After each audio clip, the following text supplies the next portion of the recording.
सोचिए, अरविंद केजरीवाल कह रहे हैं जांच में टाइम खराब होता है, तो जांच ही नहीं करानी चाहिए, जांच में टाइम खराब होता है। बहरहाल चलिए आगे बढ़ेंगे। आज से करीब एक कहानी सुनिएगा। 12 साल पहले, ये तस्वीरें देख रहे हैं आप, आपको कुछ तस्वीरें, कुछ यादें आज ताजा होंगी। आज से करीबन 12 साल पहले एंटी करप्शन, भ्रष्टाचार विरोधी आंदोलन से एक पार्टी का जन्म हुआ था। नाम रखा गया आम आदमी पार्टी।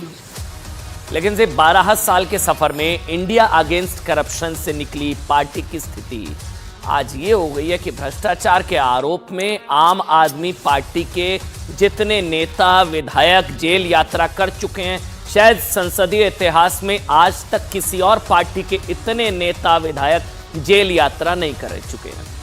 अभी आम आदमी पार्टी के तीन बड़े नेता जेल में हैं।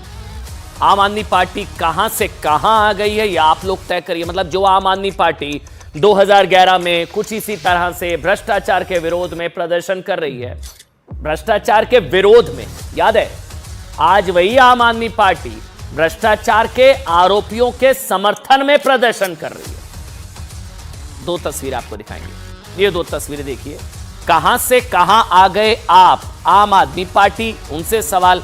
भ्रष्टाचार के खिलाफ प्रदर्शन और भ्रष्टाचार के आरोपियों के समर्थन में प्रदर्शन। कहां से कहां आ गई आप, आम आदमी पार्टी। और ये प्रदर्शन भी वैसे, ये जो प्रदर्शन होता है जब जब जांच एजेंसियां पहुंचती हैं, ये प्रदर्शन क्या न्यायपालिका के खिलाफ होता है? क्योंकि न्यायपालिका कोर्ट जमानत नहीं दे रही है, तो सड़कों पर उतरकर क्या कोर्ट पर दबाव बनाने की कोशिश होती है? क्या इस तरह से सड़कों पर हो हंगामा, हल्ला करके क्या एजेंसियों पर प्रेशर या दबाव बनाने की कोशिश होती है कि हम तो नेता हैं, सांसद हैं, बड़े लोग हैं, हम पर हाथ डालने की गलती मत करिएगा? मगर ये दो तस्वीर आपके सामने हैं। आज की खबर का पूरा निचोड़, कहां से कहां आ गए आप। भ्रष्टाचार के खिलाफ प्रदर्शन, कार्रवाई के विरोध में प्रदर्शन। भ्रष्टाचार के खिलाफ बड़ी बड़ी बातें करने वाले, कट्टर ईमानदारी से और मतलब कई प्रतिमान स्थापित करने वाले अरविंद केजरीवाल ने खुद इस केस में पूछताछ अब उनसे भी हो चुकी है। अच्छा हाँ, इस केस में उनसे भी पूछताछ हो चुकी है। इंडिया अगेंस्ट करप्शन में केजरीवाल के सबसे करीबी सहयोगी मनीष सिसोदिया, वो 7 महीने से जेल में है। 7 महीने से ये जो एजिटेशन चलता है, जो आज की तस्वीर हम दिखाएंगे आपको, जो ये जो तस्वीरें हैं, ये पुरानी तस्वीर है। जो प्रदर्शन आज हो रहा है, ये क्या न्यायपालिका के खिलाफ है। 2011 में अन्ना आंदोलन में केजरीवाल के सहयोगी संजय सिंह को कोर्ट ने 5 दिन की रिमांड पर आज भेजा है। आज 5 दिन। कुछ तो मेरिट देखा होगा ना भी कोर्ट ने, भी कुछ तो कोर्ट ने मेरिट देखा होगा केस में। वो कह रहे थे गलती से चार्जशीट में नाम आ गया, गलती से 4 जगह नाम था, 1 जगह गलती से था। माफी नहीं, बल्कि वो जो अरविंद केजरीवाल ने कल कहा कि उनके नोटिस से ईडी की पैंट गीली, कल उनके कोट एंड कोट उनका बयान ट्वीट किया था आम आदमी पार्टी ने। अब सोचिए, अरविंद केजरीवाल के एक और सहयोगी सत्येंद्र जैन पिछले 1.5 साल से जेल में है। वो 1.5 साल, कोई भी कोर्ट उन्हें जमानत देने के लिए तैयार नहीं है। तो ये सारा एजिटेशन क्या न्यायपालिका के खिलाफ है, कोर्ट्स के खिलाफ है, एजेंसीज के खिलाफ है? मतलब यानी जो पार्टी भ्रष्टाचार के खिलाफ बड़े बड़े दावे करके सत्ता में आई थी, जिस पार्टी ने भ्रष्टाचार से लड़ाई में कहा था कि आरोप लगते ही नेताओं को इस्तीफा दे देना चाहिए, कहा था ना, इधर आरोप उधर इस्तीफा, बड़े बड़े प्रतिमान स्थापित किए थे। जिस पार्टी के नेता अरविंद केजरीवाल एक वक्त सोनिया गांधी से लेकर शरद पवार, लालू प्रसाद यादव से लेकर फारूक अब्दुल्ला के लिए कहते थे कि ये सभी नेता भ्रष्टाचारी हैं, इन्हें जेल में डाल देना चाहिए, है ना, लिस्ट लेकर आए थे। उसी पार्टी की स्थिति है कि आज अरविंद केजरीवाल से लेकर पूरी की पूरी आम आदमी पार्टी सवालों के घेरे में है।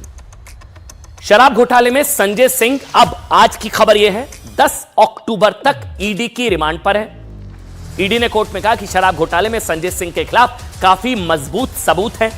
दूसरी ओर शराब घोटाले के करीब 7.5 महीनों से तिहाड़ में बंद मनीष सिसोदिया को सुप्रीम कोर्ट ने आज भी नहीं दिया जमानत। आज भी बेल नहीं मिली है, आज भी सुनवाई हो रही थी। क्यों नहीं दी बेल भाई? अब सुप्रीम कोर्ट मनीष सिसोदिया की जमानत याचिका पर 12 अक्टूबर को सुनवाई करेगा। इसके अलावा सुप्रीम कोर्ट ने कहा कि अगर आम आदमी पार्टी को भ्रष्टाचार का कोई फायदा मिला है तो पार्टी को पार्टी क्यों नहीं बनाया जा रहा है? पार्टी को पार्टी समझ रहे हैं आप? पार्टी को इस मामले में आरोपी क्यों नहीं बनाया जा रहा है? पूरी की पूरी आम आदमी पार्टी को। अगर एजेंसी सही कह रही है, ये कोर्ट ने पूछा, अगर आपके दावे में दम है कि उनको बेनिफिट मिला। कल भी सुप्रीम कोर्ट ने कहा था कि अगर भ्रष्टाचार के ऐसे बेनिफिशियरी आम आदमी पार्टी है तो उसे आरोपी क्यों नहीं बनाया जा रहा? इन 2 दिनों में सुप्रीम कोर्ट की टिप्पणी पूरी आम आदमी पार्टी पर बहुत बड़ा सवाल खड़ा कर रही है। लेकिन क्या हुआ है, आज दरअसल आपको ये जानना चाहिए कि आम आदमी पार्टी के सांसद संजय सिंह की जमानत याचिका के दौरान कोर्ट में आज क्या क्या हुआ। सबसे इंपॉर्टेंट क्या क्या हुआ आज कोर्ट के अंदर। आज कोर्ट में सबसे पहले क्या क्या हुआ देखिए, आप बहुत ध्यान से देखिएगा। संजय सिंह की गिरफ्तारी का विरोध करते हुए उनके वकील ने पूछा संजय सिंह को गिरफ्तार करने का आधार क्या है। ठीक, संजय सिंह के वकील ने पूछा गिरफ्तारी का बेस क्या है भाई। इस पर ईडी की ओर से क्या कहा गया कि हमने संजय सिंह का फोन जब्त किया है, फोन से डेटा रिकवरी पर संजय सिंह से पूछताछ जरूरी है। दिनेश अरोड़ा के बयान के आधार पर जांच आगे बढ़ रही है। ठीक, 3 लोग पूछताछ के लिए बुलाए गए हैं, ये सब ईडी ने कहा। 3 को बुलाया गया है और अभी कन्फ्रंट कराना है, 2 लोगों से आमने सामने बिठाकर पूछताछ होनी है। इस पर कोर्ट ने पूछा कि जब ईडी को लेन देन की जानकारी काफी समय से है तो अब क्यों संजय सिंह को अभी अरेस्ट क्यों। तब ईडी ने जवाब में कहा इस मामले में बयान अभी दर्ज हुए हैं 2023 में। इस पर संजय सिंह के वकील ने कहा कि दिनेश अरोड़ा की तो विश्वसनीयता, जो स्टार गवाह है सो कॉल्ड, उसकी विश्वसनीयता तो सवालों के घेरे में है, जिसके बयान के आधार पर मुझे आपने गिरफ्तार कर लिया, यह संजय सिंह के वकील ने कहा। क्योंकि कथित शराब नीति केस में ईडी और सीबीआई ने जो 2 केस दर्ज किए हैं वो दोनों में आरोपी है, वो तो खुद आरोपी है। इस पर ईडी ने क्या जवाब दिया। ईडी ने जवाब दिया कि भाई दिनेश अरोड़ा के कर्मचारी ने संजय सिंह के करीबी, दोबारा से सुनिएगा जो बता रहा हूं, ये ईडी ने कोर्ट में कहा है, दिनेश अरोड़ा के कर्मचारी ने संजय सिंह के करीबी सर्वेश मिश्रा को 2 करोड़ रुपए दिए। 2 करोड़ रुपए बकौल ईडी, ये 2 करोड़ संजय सिंह के घर जाकर दिए गए। संजय सिंह के वकील ने फिर कहा भी कि संजय सिंह के करीबी सर्वेश मिश्रा को जांच का आधार बनाया गया, उनसे पूछताछ क्यों नहीं की। ये संजय सिंह के वकील ने पूछा, सर्वेश मिश्रा का बार बार नाम ले रहे हैं कि उनको 2 करोड़, तो उनसे पूछताछ क्यों नहीं की। इस पर ईडी ने कहा सर्वेश मिश्रा को पूछताछ के लिए समन जारी किया जा चुका है। कोर्ट की सुनवाई के दौरान ही संजय सिंह ने भी बीच में कहा कि सर्वेश को समन उनकी गिरफ्तारी के बाद जारी हुआ। उनका नाम कभी, ये संजय सिंह ने कहा, उनका नाम कभी सामने था ही नहीं भाई, तो अचानक उनका नाम कैसे आ गया, ये उन्होंने कोर्ट के अंदर पूछा संजय सिंह ने। इस पर ईडी ने क्या कहा। ईडी ने कहा कि दिनेश अरोड़ा से पूछताछ में कि संजय सिंह, दिनेश अरोड़ा ने कहा है कि संजय सिंह प्रभावशाली व्यक्ति हैं, इसलिए पहले उनका नाम नहीं लिया मैंने। अभी 2 और लोग हैं जिनका नाम उसने नहीं लिया, ये खबर है। अभी दिनेश अरोड़ा ने कहा कि संजय सिंह प्रभावशाली व्यक्ति है, इसलिए पहले उनका नाम नहीं लिया, ये ईडी के वकील ने कहा। फिर उसने कहा अभी 2 और लोग हैं जिनका नाम उसने अभी तक नहीं लिया है। 2 और लोग, अब कौन है पता नहीं। बीजेपी बता रही है किंग पिन केजरीवाल है, किंग पिन मास्टरमाइंड केजरीवाल है। और अभी कोर्ट में ईडी के वकील कह रहे हैं कि ये अरोड़ा ने एक और बात कही है कि 2 और लोग हैं जिनका नाम अभी नहीं लिया गया।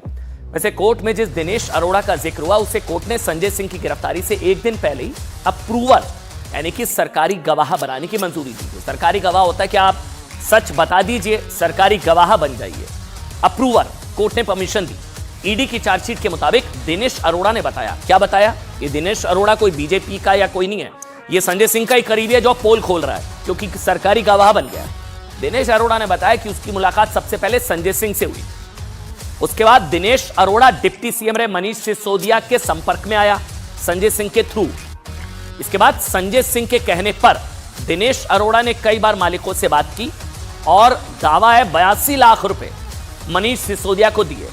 ये 82 लाख उस वक्त आने वाले विधानसभा चुनावों में इस्तेमाल किए जाने थे। संजय सिंह की इन्वॉल्वमेंट थी पूरे मामले में। सरकारी गवाह बन चुके दिनेश अरोड़ा ने भी बताया कि उसने संजय सिंह ने एक्साइज विभाग में एक मामले में मदद मांगी, तो संजय सिंह ने उसके लिए मनीष सिसोदिया से भी बात की और उसका काम करवा दिया। और सुनिए, दिनेश अरोड़ा ने यह भी बताया, बहुत दिलचस्प है, कि वो संजय सिंह के साथ केजरीवाल से भी मिल चुका है। ईडी की चार्जशीट में लिखा है कि इसी मामले में संजय सिंह ने अमित अरोड़ा नाम के एक दूसरे आरोपी को मनीष सिसोदिया से मिलवाया। बदले में क्या लिया संजय सिंह ने, बकौल ईडी की चार्जशीट, बदले में अपने करीबी विवेक कुमार को उसकी कंपनी में हिस्सेदारी देने की बात की। समझ रहे आप, क्विड प्रो को, ये आरोप ईडी का चार्जशीट में। चार्जशीट के मुताबिक मनीष सिसोदिया ने हिस्सेदारी देने पर ही शराब नीति में बदलाव की बात कही। सारे केस झूठे लगा रहे हैं ये लोग। तो कुछ इतने केस लगा लिए, इतनी जांच कर ली, कुछ निकलता तो है नहीं। तो इस जांच के खेल में टाइम ही खराब होता है, सबका टाइम खराब होता है, जांच एजेंसियों का भी टाइम खराब होता है, सरकार का भी।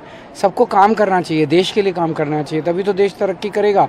सबको झूठे केसों में फंसा के उससे तो देश तरक्की नहीं करेगा। ये आम आदमी पार्टी कोई चिंदी चोर नहीं है, ये आम आदमी पार्टी कोई साधारण डकैत नहीं है, ये डॉन है, भ्रष्टाचार के डॉन। इस कारण से जिस प्रकार की बौखलाहट आम आदमी पार्टी में आज देखने को मिल रहा है, ये पूरा हिंदुस्तान देख रहा है।